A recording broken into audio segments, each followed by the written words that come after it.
Prepariamoci all'arrivo delle zanzare.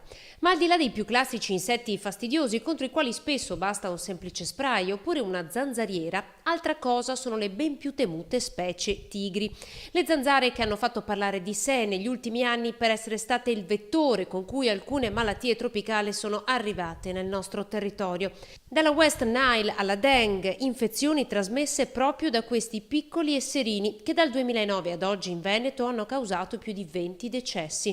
Il comune di Padova così ha deciso di correre ai ripari per tempo. Come ogni anno il comune emana un'ordinanza sindacale con la quale detta una serie di norme di condotta che debbono seguire non soltanto tutti i cittadini padovani ma anche determinate categorie di gestori. Nell'ordinanza sono contenuti piccoli semplici accorgimenti in modo da evitare gli stagni d'acqua, ambiente a loro favorevole. Chi ha in uso dei copertoni usati li tenga chiusi in luoghi coperti e quindi non esposti alle intemperie.